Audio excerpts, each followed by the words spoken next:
성도님들 혹시 마라톤이라는 경기 보신 적 있나요? 참 깁니다. 최대 2시간에서 2시간 30분 정도 되는 그 거리, 경기의 시간이 지나가는데 그 거리가 42.19km예요. 42.19km를 달리는데 보시면 아시겠지만 출발점을 딱 꼬리 지점으로 삼고 출발해서 반환점 돌아서 되돌아오는 그러한 경기입니다. 출발했던 곳을 다시 되돌아오는 거죠. 그런데 이 경기에서 반환점이라는 말을 영어로 터닝 포인트라고 해요. 터닝 포인트 많이 들어봤죠? 우리가 자주 듣던 말인데 이 터닝 포인트의 의미가 우리 인생에 중요한 변화가 찾아왔을 때 우리는 터닝 포인트라고 보통 얘기를 해요. 한 반환점 되돌아왔다가 아니고요. 어떤 계기로 인해서 반전되었다라는 의미로 사용되는 거예요. 우리 삶에는 사실 반전되는 일들이 참 많습니다. 내가 예상치 않았는데 하나님이 엉뚱한 곳으로 이끄시거나 내가 생각하지 못하는 곳으로 이끄시거나 그럴 때 제가 이제 종종 묵상하는 말씀이 뭐냐면 하나님의 생각이 내 마음보다 내 생각보다 크고 하나님의 마음이 내 마음보다 커서 라는 말씀을 저는 늘 묵상해요. 하나님 왜 이럽니까? 라고 얘기할 때 하나님의 그 말씀을 묵상하면 좋은 뜻이 있으시겠지. 나 서울 가서 막 같이 공부했던 목사님이지만 그 목사님이 다리를 다쳐서 위로 차 갔어요. 그런 얘기를 하시는 거예요. 목사님, 하나님의 뜻은 어디에 있는지 우리가 생각하지 못합니다. 우리가 알지 못합니다. 중요한 터닝 포인트는요, 하나님께 의지하는 사람에게 선하게 작용합니다. 그러니 믿고 기도하십시오. 걱정하지 마십시오. 도전하십시오. 뭐가 중요하겠습니까? 하나님께서 함께 하시는 것이 참 중요합니다. 라고 얘기를 해주시더라고요. 저는 그 말이 동의합니다. 우리 성도님들에게도 동일하게 작용하는 점이 있습니다. 우리가 예수를 믿어서 하나님의 자녀가 되는 시점이 우리에겐 가장 중요한 터닝 포인트예요. 그런데 믿는 것뿐만이 아니라 구원받은 것뿐만이 아니라 성령과 함께하는 그것도 가장 중요한 터닝 포인트라는 거예요. 그래서 내가 예수 믿어서 예수 믿는 기쁨을 알고 성령과 함께해서 성령과 함께 하는 기쁨을 동행하는 기쁨을 알면 여러분 세상의 삶이 부럽지가 않아요. 우리 복음성가의 사람을 보면 세상을 볼 때 만족함이 없는 이유가 뭐예요? 그들이 우리에게 만족을 채우지 못하잖아요. 그 환경들이 우리에게 만족을 채우지 못하잖아요. 그럼 우리에게 만족 채우시는 분은 누구라고 가사는 얘기해요? 주님밖에 없잖아요. 오직 주님밖에 없어요. 하나님밖에 없어요. 그러니까 터닝 포인트라는 것은 내가 하나님을 만난 시점, 예수님을 구원자로 모신 그 시점, 예수님을 내가 생명의 주로 모신 그 시점이 터닝 포인트. 그런데 그 터닝 포인트에서 어떻게 해요? 꼬리 지점까지 가야 되는데 꼬리 지점까지 가지 않고 중간에 포기하시는 분들도 꽤 많아요. 아니면 자기만의 생각으로 여기가 지름길이겠지 하고 엉뚱한 길로 빠져나가시는 분들도 있어. 그러니까 우리 삶은요, 터닝 포인트는 중요한 기점으로 삼되 꼬리 지점까지 끝까지 나아가면서 봐야 되는 거예요. 제가 수요 예배 때 수요 영상 올렸는데 다니엘서 시작을 했거든요. 주님이 왜 다니엘서를 내 마음에 주셨을까? 다니엘서를 딱 보면서 다니엘 혼자만이 아니었어요. 3명의 친구를 같이 붙여주세요. 그래서 다니엘이 더욱더 하나님 앞에 설 수 있도록 만들어줘요. 저는 좀 생각해봤어요. 하나님, 이들이 이 느부갓네살 왕의 꿈을 풀어서 고위관료, 지방관료에도 앉히고 고위관직에도 앉혀놓고 평안하게 살면 참 좋았을 텐데 왜 중간중간 왜 이런 어려움, 죽음의 위협, 이거죠. 생각해보세요. 그냥 어려운 게 아니에요. 돈만 잃고 마는 게 아니에요. 재산만 잃고 마는 게 아니에요. 죽음의 위협 가운데 놓여지게 돼요. 묵상하다 보니까 하나님께서 느슨해진 믿음에 결단을 촉구하시려 하시는 것 아닐까, 그 생각이 문득 들었어요. 제가 지난주에 그랬잖아요. 제가 느슨해진 마음이 있을 때 이런 차가 들어왔고 때마침 코로나가 딱 터졌고 하나님 피하게 해주시고 느슨해진 제 마음을 다시 한번 꽉 조여주시는 일들이 제 삶에 있었더라는 거예요. 오늘 본문에 보면 사도 바울도 빌레몬에게 편지를 써요. 사실은 이 빌레몬에게 편지를 쓸 때 바울의 형편이 좋은 때가 아니었습니다. 바울이 감옥에 갇혀 있을 때예요. 감옥에 갇혀 있을 때고, 이 편지는 오네시모라는 사람을 통해서 보내지게 돼요. 자, 이 오네시모와 빌레몬의 관계에 대해서 우리가 오늘 좀 얘기를 듣고, 바울과 빌레몬의 관계에 대해서도 얘기를 듣는데, 오늘 제목이 뭐냐 하면 은혜의 공동체, 힘이 되는 연합. 첫 번째, 사랑의 말이 흐르는 공동체. 우리는 우리 개인으로 믿음 생활하지 않습니다. 내가 혼자 하나님과의 독대를 하기도 하지만 어떻게 해요? 우리는 같이 믿음에 격려하고 은혜를 끼치는 공동체가 되어야 된다는 거예요. 서로 힘이 되어주는 사람들이 되어야 될 줄 믿습니다. 자, 그렇다면 이 빌레몬과 바울 또 오네시모의 관계, 사실은 이 오네시모를 직권적으로 자기의 일꾼으로 삼을 수가 있었어요. 내가 쓸 테니까 그렇게 알아둬 라고 할 수 있는 위치에 바울은 있었다라는 거예요. 영적 권위나 또 빌레몬을 가르친 사람으로서 바울은 그렇게 얘기할 수 있었어요. 그런데 바울은 빌레몬에게 그렇게 얘기하지 않아요. 나중에 뒤에 편지 내용 뒤에 보면요, 바울은 빌레몬에게 동의를 구해요. 그리고 오네시모와의 관계가 회복되기를 원하는 내용도 보내게 돼요. 우리는 우리 관계가 얼마나 중요한지를 종종 잊고 살아요. 교회 안에서 만났으니까 좋은 사람, 교회 안에서 만났으니까 서로 그리스도인, 이렇게 생각하는데 그게 아니라는 거예요.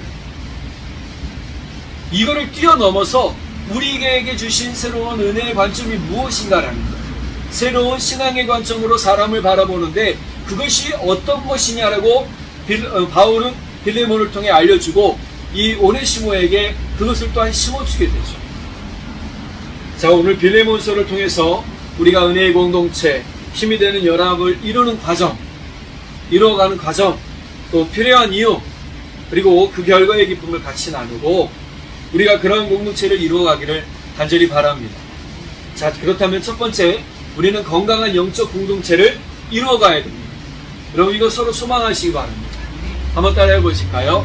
우리는 주님으로 인한 건강한 공동체입니다.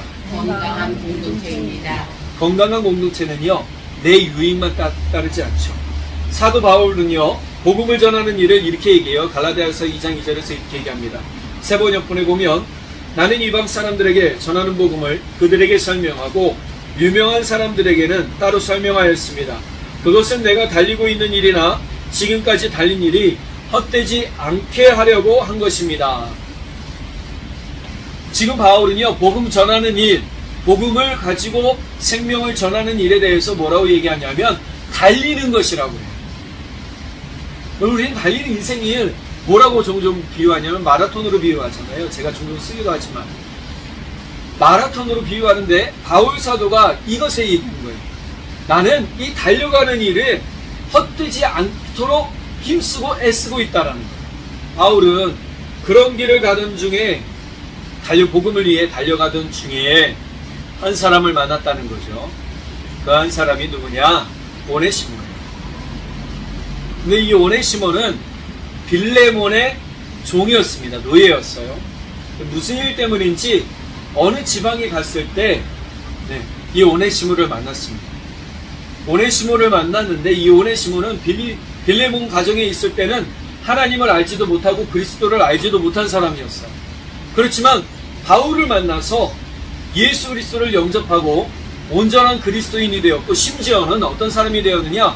바울을 옆에서 직접적으로 돕는 사람, 충실한 일꾼이 되었어요. 그래서 본문의 성경 이 빌레몬서에 보면 빌레몬에게 보내는 편지 내용 중에 그 전에 이 오네시모는 너에게 무익한 종이었다라고 얘기를 해요. 근데 지금은 무익한 종이 아니라 필요한 사람이 되었다라고 얘기합니다. 네, 오네시모는 바울에게 매우 중요한 사람이 되어져 버렸어요. 이 사람을 잃어서는 안 됐죠. 그리고 직권적으로 아까 말씀드린 것처럼 내가 오네시모 너에게 있었다라는 걸 내가 들었다? 네, 내가 그냥 쓸게 라고 하면 좋겠는데 바울은 그러지 않았다고 했단 말이죠. 자, 문제. 오네시모가 빌레몬의 종이라는 것. 근데 왜 이게 문제가 되는가? 아까 말씀드린 것처럼 빌레몬에게 있었다는 사람 외에 그럼 크게 문제될 건 없는데, 문제는 뭐냐면 이 오네시모와 빌레몬의 관계에 있었다는 거예요. 빌레몬의 이름의 뜻은 사랑을 간직한 사람이에요. 빌레몬이요, 사랑을 간직한 사람으로서 사실 사랑이 충만한 사람이었어요.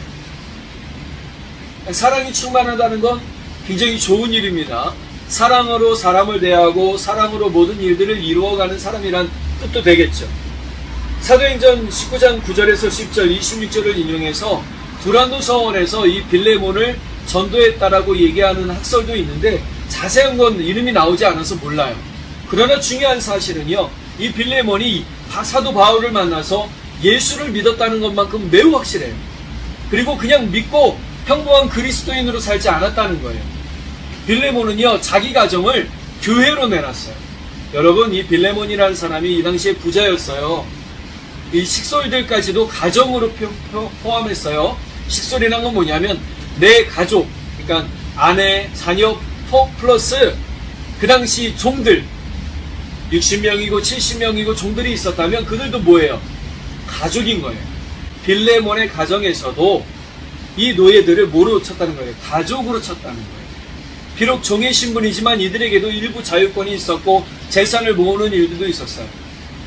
클레멘트라는 분이 얘기하기를 이 당시에 돈이 없어서 빚을 져서 노예로 들어간 사람들도 있었대요. 그래서 내가 노예로 있어서 그 빚을 갚아나가고 그 빚을 다 갚으면 어떻게 하냐면 다시 일반인의 신분으로 돌아오는 거예요. 그런 일들도 있었답니다. 그러니 이런 경제권이나 삶의 일부의 자유권을 주고 이 종들도 가족으로 포함시켜버린 거예요. 그러니까 빌레몬이 이 가족을 온전하게 바라볼 수 있었던 이유가 무엇이냐? 사랑이 있었기 때문이에요. 그런데 오늘 편지에 보니까 뭐라고 얘기하냐면 바울과 디모데는 누구에게요? 빌레몬에게 편지를 하는데 이 빌레몬을 향해서 뭐라고 얘기하냐면 이렇게 얘기를 하죠. 우리의 사랑받는 자요라고 얘기하죠. 저는 우리 성도님들이 그냥 누구누구 권사님, 누구누구 집사님 이런 표현이 아니고요. 이제 앞으로 불러질 때 앞에 타이틀이 하나씩 다 붙었으면 좋겠어요. 우리의 사랑을 받는 누구누구 권사님, 우리의 사랑을 받는 누구누구 집사님, 누구누구 성도님 이러면 너무너무 좋겠죠. 생각해보세요. 하나님의 사랑을 받는 이성주 목사님, 그러면 이제 너무 뛰어난가요? 자, 그렇다면요, 아마 저 마음이 붕붕 떠다닐 것 같아. 칭찬이잖아요. 근데 이 빌레몬을 향해서 사도 바울은 또 디모데는 이렇게 얘기하는 거예요. 우리의 사랑을 받는 빌레몬이라고 얘기를 해요. 그리고 또 하나 더 붙죠. 동역자라고 얘기를 해요. 빌레몬이 어떤 교회를 다스리는 그런 직분자가 아니었어요. 빌레몬은 그냥 일반 성도였습니다. 빌레몬의 타이틀도 나오지 않았죠. 그런데 동역자라고 표현을 쓰는 이유는 뭐예요? 빌레몬이 자신의 가정을 교회로 내놨기 때문이고 또 그 교회를 통해서 예수를 믿는 사람들을 만들어냈기 때문입니다. 내가 지금 있는 처소에서 주의 교회를 만들어가는 일이 굉장히 중요한 겁니다. 그러니까 내 가정이 주의 교회가 되도록 힘써야 된다는 사실이에요. 그것이 바로 하나님의 동역자고 예수님의 친구라는 사실이에요. 그렇게 빌레몬을 향한 바울의 사랑은요, 각별했을 거라고 저는 생각을 해요. 진짜 각별했기 때문에 개인에게 이런 편지를 보내는 거죠. 다른 편지는 교회들에게 보내는 편지였어요. 그런데 뭐예요? 이 빌레몬에게 보내는 이 한 장짜리 편지가 얼마나 각별했으면 여기 성경에 실렸겠냐는 거예요. 편지를 쓰면서 우리 사랑하는 동역자라고 말하고 아내를 뭐라고 그러냐면 이 빌레몬의 아내를 향해서 자매라고 얘기를 하고 또 그의 아들 아키포를 향해서는요 병사, 오늘 말씀해 보니까 뭐라고 그래요? 우리와 함께 병사된 이라고 얘기하죠. 그런데 전설에 의하면 이 아키포는 나중에 교회의 감독이 되었을 거라고 얘기도 하기도 해요. 그래서 이 아키포가 병사라는 것은 뭐예요? 같이 주의 복음을 위해 달려가고 싸우는 사람을 얘기하는 거잖아요. 그래서 군사로서 전우라고 현대어 성경에서 표현을 해요. 우리의 전우라고 부르죠. 그러니까 이렇게 얘기할 정도로 바울은요, 빌레몬 가정을 향해서 매우 각별한 사랑과 특별한 애정을 품고 있었다라는 거예요. 바로 문제는 자신에게 가장 중요한 사람이 된 오네시모가 바울과도 각별한 빌레몬의 종이었다는 거예요. 자, 그러면 이 오네시모는 왜 도망쳤을까? 오네시모가 도망친 이유가 있겠죠. 오네시모는 학설에 의하면 이 빌레몬의 부자니까 빌레몬의 재물을 갖고 도망쳤거나, 야반도주했다. 도망쳤거나, 아니면 빌레몬이 어떤 심부름이나 편지 보내는 걸 했는데 중간에 딴 길로 샜어요. 그때 바울을 만났다라고 보고 있는 거죠.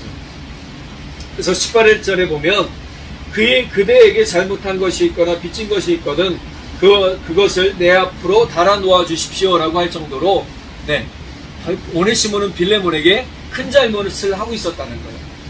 오네시모의 빚을 갚을 정도로 또 뭐예요? 바울은 오네시모에 대한 사랑과 애정이 각별한 것을 빌레몬에게 알려주고 있어요. 내가 빌레몬에게 향한, 너 빌레몬에게 향한 애정과 사랑이 각별한 것처럼 나는 지금 내 옆에 있는 오네시모를 향해서도 동일한 마음이다라고 알려주고 있는 겁니다. 자, 그런 것처럼 이 오네시모가 빌레몬에게 어떤 피해를 줬는지 모르겠지만 중요한 건 피해를 줬다는 것만큼은 확실했다는 거예요. 그렇기 때문에 자신과 오네시모 간의 문제로 삼지 않고요, 빌레몬과 오네시모가 화해하기를 원했어요. 그래서 이 편지의 가장 중요한 핵심 주제가 뭐냐면 용서, 화해, 관용이에요. 뭐라고요? 용서, 화해, 관용. 다시 편지 내용을 보면 우리 다음 주에 또 이야기하겠지만 바울은 오네시모를 빌레몬에게 뭐라고 얘기하냐면 오네시모를 맞이하는데 나를 맞이하는 것처럼 맞이해달라고 권면을 할 정도예요. 여러분, 건강한 영적 공동체는 어떤 것으로 봐야 되느냐? 여러분, 화해의 관점이 반드시 있어야 됩니다. 관용과 용서의 관점이 반드시 있어야 됩니다. 우리가 건강한 영적 공동체, 그냥 우리 모이는 공동체로만 생각하는 것이 아니라 우리 안에 머리 되신 분이 누구예요? 예수님이잖아요. 그러면 우리는 영적 공동체를 꿈꾸며 소망하고 기도하고 이루어가야 돼요. 그렇기 때문에 복음 안에서 서로 용납하고 사랑해야 될 것에 대해서 추구해야 됩니다. 바울은 빌레몬과 오네시모가 그렇게 되기를 원했다라는 거예요. 그리고 이 오네시모가 종의 신분을 벗어나서 이젠 자유인의 신분으로 주의 복음을 감당할 수 있도록 놓아주기를 빌레몬에게도 간청하는 것이죠. 빌레몬 1장 5절에 보면 세 번역에 나는 주 예수에 대한 그대의 믿음과 모든 성도에 대한 그대의 사랑에 관하여 듣고 있습니다 라고 얘기를 한다는 것을 이미 이야기하는 것은 빌레몬에게 사랑으로 오네시모를 받아주기를 원하는 것에 대해서 마음을 열도록 해주는 거예요. 빌레몬은 모든 사람들이 예수 그리스도를 믿는 믿음과 예수 그리스도의 사랑 안에 살기를 위해 힘썼던 사람이었어요. 그럼 빌레몬의 삶의 모습을 보면 사람들이 본받을 수밖에 없는 사람이었답니다. 이는 건강한 영적 공동체를 만드는데 매우 중요한 겁니다. 사랑만 강조하는 게 아니에요. 바울이 뭐라고 얘기하죠? 믿음이라고 얘기하죠. 앞부분에 바울 사도는요, 고린도전서 13장 13절에 뭐라고 얘기하는지 알고 있나요? 그런즉 믿음, 소망, 사랑 이 세 가지는 항상 있을 것인데 그 중에 제일은 사랑이에요. 여러분, 믿음, 소망, 사랑은 항상 있어야 된답니다. 믿음만 있어야 됩니다. 사랑만 있어야 됩니다. 소망만 있어야 됩니다. 라고 얘기하지 않아요. 그런데 이 세 가지가 항상 있고 잘 어우러져야 되는데 여기에서 중요한 한 가지, 거기에 조금 더 비중을 둔 게 뭐냐면 사랑이랍니다. 그래서 13장 1절에 보면 사랑이 없으면이라고 전제를 달죠. 사랑이 없으면 뭐와 같은가? 내가 방언을 말하고 놀라운 기적과 이적을 행하고 또 놀라운 설교를 한다 할지라도 사랑이 없으면 빈 깡통에서 나는 소리와 같다. 아무 감동도 없이 시끄러운 소리에 불과하다라고 얘기합니다. 그러므로 우리가 어떤 말을 하든지 어떠한 행동을 하든지 간에 가장 중요한 기초가 뭐예요? 사랑을 가지고 하는 거예요. 우리의 믿음은 사랑을 가지고 나가야 되는 겁니다. 우리의 소망도 사랑을 가지고 소망을 전해야 되는 것이죠. 이 사랑이 우리에게 중요합니다. 바울 사도는요, 빌레몬의 이러한 노력을 칭찬하고 있는 겁니다. 믿음만 강조하거나 천국 소망만 너무 크게 강조하면 사랑은 아예 있었는데 없었는데 그러면 이제 제가 건물 지을 때로 비유하자면, 짓는 거로 비유하자면 여기 기둥이 있잖아요. 한축 기둥만 이만한 거예요.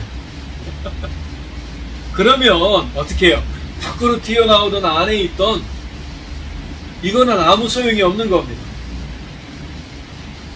나중에 문제가 생길 수 있어요. 비정상적인 거죠. 조화롭게 어우러짐은요, 건강하고 아름다운 영적 공동체를 만들어갑니다. 그러므로 우리는 서로 조화를 이루도록 서로에게 힘이 되는 격려의 말들을 자주 해줘야 되는 겁니다. 칭찬의 말들을 자주 해줘야 되는 겁니다. 빌레몬의 이러한 수고에 대해서 바울은 다시금 6절에 이렇게 얘기를 하죠. 그대의 믿음의 사귐이 더욱 깊어져서 우리 안에 있는 모든 선한 일을 그대가 깨달아 그리스도께 이르게 되기를 나는 기도합니다. 이미 빌레몬이 섰는데 뭘 또 그렇게 원한다고 해요? 아유, 나 이제 안다니까요. 그만 얘기해도 돼요. 죄송합니다. 귀에 못 박히게 또 얘기할 수밖에 없습니다. 바울은요, 빌레몬에게 자신의 진짜 놀라운 제자로서의 일들을 감당하고 있음에도 불구하고 뭐라고 그래요?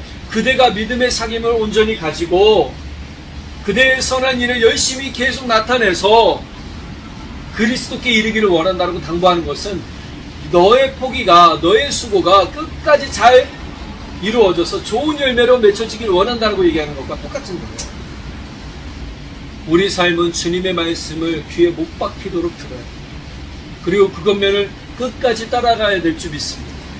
그럴 때 우리는 그리스도께 이르는 은혜가 이루어지게 됩니다. 그렇습니다. 건강한 영적 공동체는 저절로 되지 않아요. 믿음, 소망, 사랑의 관계를 맺기 위해 힘쓰고 애쓰고 성령 안에서 함께 기도하는 공동체가 될 때 이루어지는 거예요. 나만 위해 기도하는 게 아니에요. 그러나 알아야 할 건요, 이러한 공동체도 어느 순간 한쪽이 치우치면 무너진다는 사실. 그러기에 우리는 조화로운 믿음의 영적 공동체를 만들어가기 위해서, 건강한 영적 공동체를 만들어가기 위해서 우리는 끊임없이 수고하고 노력해야 될 줄 믿습니다. 두 번째로, 칭찬과 축복의 언어, 기도가 넘쳐야 됩니다. 저는 개인적으로 바울의 편지를 보면서 바울 사도의 마음을 좀 생각해 보게 됐어요. 편지를 보내는 교인들에게 문제점을 알려주고 또 그러한 문제들이 해결되고 죄에서 돌이키기를 원했기 때문에 늘 편지를 보낼 때 그것에 대해서 구체적으로 이야기해요. 바울은요, 돌려 말하지 않습니다.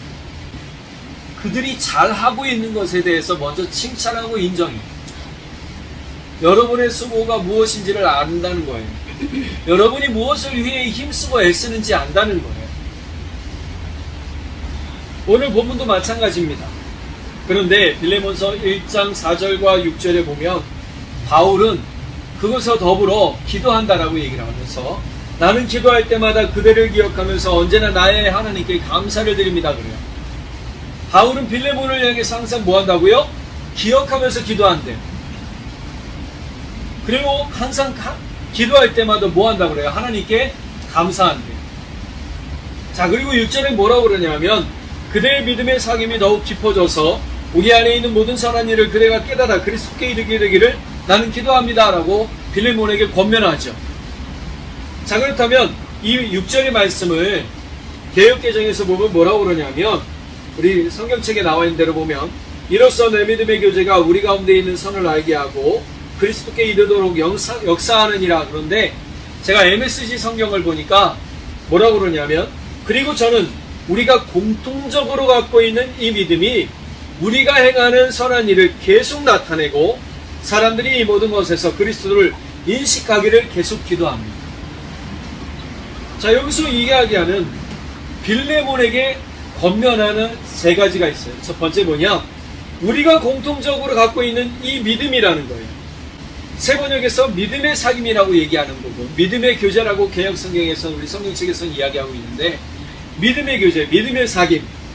그러면 우리가 공통적으로 갖고 있는 이 믿음이라는 건 뭐냐면, 내가 예수 그리스도를 알고 구원받은 믿음, 예수 그리스도를 아는 믿음. 여러분, 예수님이 어떤 분이세요?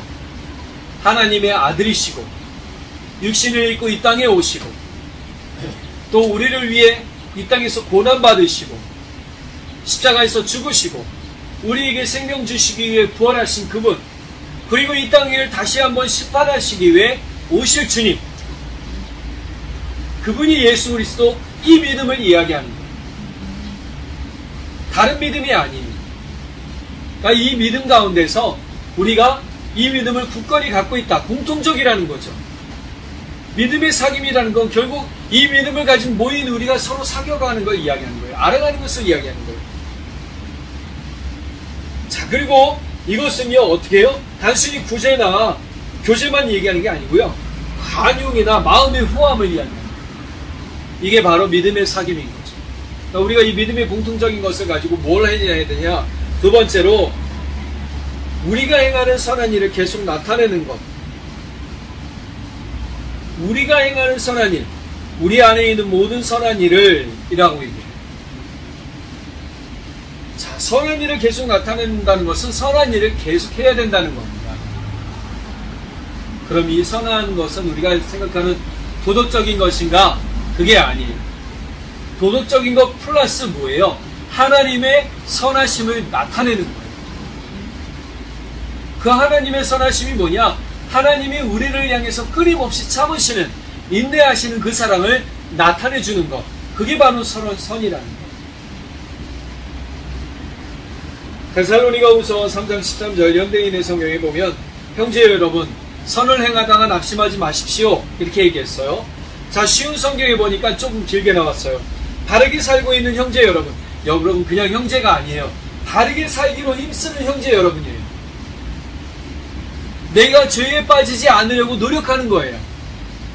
내가 어둠의 길, 다른 잘못된 길 가지 않으려고 힘쓰는 형제 자매 여러분, 선한 일을 하는 동안 낙심하지 마십시오. 내가 하나님을 향한 사랑을 나타내는 동안 절대로 낙심하지 마십시오. 선한 삶이란 것은 끊임없이 우리가 노력하고 수고해야 되는 것을 이야기합니다. MSG 성경에 보면, 여러분 본분을 게을리하지 마십시오. 낙심하지 말라는 말은 하나도 없어요. 게을리하지 말라고 더 세게 권면하고 있어요. 우리의 본분은 뭐예요? 내가 하나님의 자녀로서 사내고 예수 그리스도의 제자로 사는 거잖아요. 이것에 대해서 뭐 하지 말라고요? 게으르지 말라고요. 바짝 조이시기 바랍니다. 게으르다라는 것은 결국 내가 이만하면 만족하겠지라는 것에 머무르지 말라는 거예요. 내가 알았던 초기 믿음의 그 아기애와 같은 믿음으로 머물러 있지 말라는 거예요. 바울은 게으른 자들이 무슨 일을 하든지 간에 성도들이 요동하지 말고 각자 행동에서 하나님의 계명에 의해서 최고선을 행해야 하면 물론이고요. 어떤 어려운 국면에 처할지라도 좌절하지 말라라고 이야기해요. 말로만 열심히 하십시오. 나 좀 이것 좀 해보고요. 저것 좀 해보고요. 그런 사람 때문에 분노하거나 좌절하지 말라는 거예요. 낙심하지 말라는 거예요. 그런 사람은 그런 사람대로, 나는 나대로 열심히 살라는 거예요. 그런 사람 때문에 나도 게을러지면 안 돼요. 그런 사람이 밉다고 나도 그렇게 미워지면 안 된다는 거예요. 그러므로 우리는 믿음의 부지런한 사람을 보면 같이 힘을 내는 은혜가 있길 간절히 바랍니다. 즉 우리가 게으른 자의 행동으로 인해서 실족하는 가능성을 경계해야 되는 거예요. 여기서 좋은 일, 명예로운 일을 행하라는 의미로서 모든 삶의 국면에서 하나님의 뜻에 부합되는 일을 하고 또 악행과 대조돼서 하나님과 사람 앞에서 영광이 되는 일을 하는 것을 이야기해 주는 겁니다. 데살로니가전서 5장 15절에 누구에게나 악으로 악을 갚지 말고 여러분 자신과 모든 사람을 위해 언제나 선을 추구하십시오. 그럼 우리 모두가 이제 선을 추구하길 바랍니다. 게으른 사람을 향해서 싸울 필요 없어요. 에너지 낭비하지 마세요. 악한 사람을 향해서 에너지 낭비할 필요가 없어요. 우리는 우리 하나님을 향해서 온전히 선을 행하며 나가는 은혜가 있기를 예수님의 이름으로 축복합니다. 내가 주의 사랑으로 섬겨주는 것, 내가 주의 사랑으로 건면해주는 것, 칭찬의 언어를 해주고 서로 기뻐하는 것, 이것이 뭐예요? 서로를 위해서 기도해주는 것, 이것이 지금 우리에게 너무나 중요하다는 사실입니다. 이것을 행하는 사람들을 본받아 살아야 된다는 사실입니다. 바울 사도도 편지에서 그런 모습을 보여주고 있는 겁니다. 단지 형식적인 언어나 행동이 아니라 진실함에서 우러나오는 사랑의 행동이 필요하다. 그렇기 때문에 빌레몬과 그의 가족을 위해서, 가정교회를 위해서 감사기도를 하고 격려하는 기도를 하는 겁니다. 이것이 바울 사도가 빌레몬을 존중함으로 보여준 온유와 사랑의 모습이었습니다. 하나님이 우리의 삶의 최고의 선이시고 예수 그리스도가 우리의 삶의 놀라운 선임을 믿고 나가는 고백이 있길 바랍니다. 사람들을 대할 때 그런 마음으로 대해야 됩니다. 그래서 바울은 편지에 쓰기를 사람에게 하듯 하지 말고 주께 하듯 하라 라고 얘기를 하죠. 믿음의 성숙한 영적 사람은 바로 그렇게 행하는 겁니다. 모든 사람을 대할 때 주께 하듯 하는 겁니다. 바울은 빌레몬서 1장 7절에 진심으로 빌레몬을 대하는 모습으로 말하죠.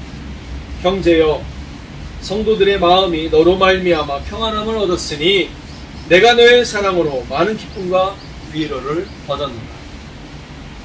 다른 성경에는 이렇게 얘기합니다. 형제여, 내가 너의 사랑으로 큰 기쁨과 위로를 받았으니 이는 성도들의 마음이 너로 말미암아 새 힘을 얻었기 때문이다. 빌레몬이 참 사랑의 사람이라는 것을 존중하면서 그를 통해서 이루어진 은혜의 일들이 무엇인지 두 가지를 얘기해요. 첫 번째, 빌레몬을 통해서 많은 사람들이 뭘 얻고 있었냐면요, 평안함을 얻고 있었다는 거예요. 그런데 바른 성경에 뭐라고 얘기해요? 새 힘을 얻고 있었대요. 저는 우리 성도님들이 서로에게 또 많은 사람들에게 평안함과 새 힘을 주시는 분들이 되기를 간절히 바랍니다. 두 번째로 빌레몬의 사랑으로 바울도 많은 기쁨과 위로를 얻었대요. 큰 기쁨과 위로를 얻었다라고 얘기를 해요. 저는 이 빌레몬의 모습처럼 우리도 많은 사람들에게 큰 기쁨과 위로를 주는 사람들이 되기를 간절히 바랍니다. 바울 사도가 빌레몬을 누구라고 불렀는지 기억하시죠? 우리의 사랑받는 자요 동역자라고 했잖아요. 바울의 절대적 지지와 신뢰를 표현한 거죠. 그런데요, 빌레몬을 통해서도 바울도 이런 지지와 신뢰를 얻고 있었다라고 얘기해 주는 것. 은혜의 공동체는 바로 이렇게 세워지는 겁니다. 사람의 관계성, 자기의 유행만 따라서 사람을 쪽쪽쪽쪽 세우고 필요 없으면 신경도 안 쓰고 그게 아니에요. 에베소서 4장 31절 32절에 너희는 모든 악독과 노함과 분냉과 떠드는 것과 비방하는 것을 모든 악의와 함께 버리고 서로 친절하게 하며 불쌍히 여기며 서로 용서하기를 하나님이 그리스도 안에서 너희를 용서하신 것 같이 하라. 그리고 우리 안에 노함, 분냄, 떠드는 것, 비방, 시기, 이거 다 어디에 있는 거예요? 내 마음에 있는 거죠. 그런데 내 마음에 있는 것이 어디로 나와요? 입으로 나와요. 예수님 말씀하십니다.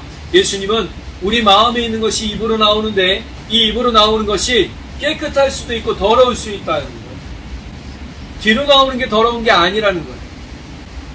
그러니까 내 마음에 무엇을 담아두고 살아가느냐는 거예요. 분노를 가지고 있으면 분노의 말만 끊임없이 쏟아내요. 내 마음에 시기가 있으면 시기의 말만 끊임없이 해요. 내 마음에 진짜 떠드는 것, 쓸데없는 것이 들어가 있으면 쓸데없는 말만 해요. 그럼 우리는 예수를 담고 예수의 사랑을 담고 예수의 은혜를 담고 예수의 말을 하는 사람들이 되기를 간절히 바랍니다. 우리는 예수와 함께 사는 사람들이 되어야 됩니다. 에베소서 4장 15절 같이 읽을까요? 오직 사랑 안에서 참된 것을 하여 범사에 그에게까지 자랄지라. 그는 머리니 곧 그리스도라. 아멘. 우리가 범사에 오직 사랑 안에서 어떻게 해요? 그에게 살아가야 됩니다. 이 말을 이 현대어 성경으로 보니까 우리는 사랑으로 진리를 말하며 모든 일의 머리 대신 그리스도를 닮아가야 됩니다 라고 말합니다. 여러분, 우리가 예수를 닮아가는 은혜의 공동체 되기를 간절히 바라고, 우리 서로에게 힘이 되는 연합의 일들이 우리 안에 있기를 예수님의 이름으로 간절히 축복합니다. 네. 기도하겠습니다. 사랑의 하나님 아버지, 참 감사합니다. 오늘 우리 삶에서 주의 놀라우신 은혜의 일들을 이루어 가시고 우리로 하여금 주의 은혜의 일들을 세워가게 하시니 감사합니다. 주님, 우리는 주님이 아니면 살 수 없습니다. 우리가 우리의 모습대로 사는 것이 아니라 우리가 터닝포인트, 즉 예수님을 기점으로, 예수님을 만남으로 우리의 삶이 새롭게 변화되고 새로운 은혜의 공동체, 새로운 삶으로 나아가는 기쁨이 있도록 성령 하나님 도우시고 인도하여 주옵소서. 우리가 서로 귀한 사랑의 공동체, 예수 그리스도의 공동체를 만들어가는 우리 모두 되도록 성령 하나님 지혜 허락하여 주옵소서. 믿고 감사드리며 우리 주님 예수 그리스도의 이름으로 기도드렸습니다. 아멘.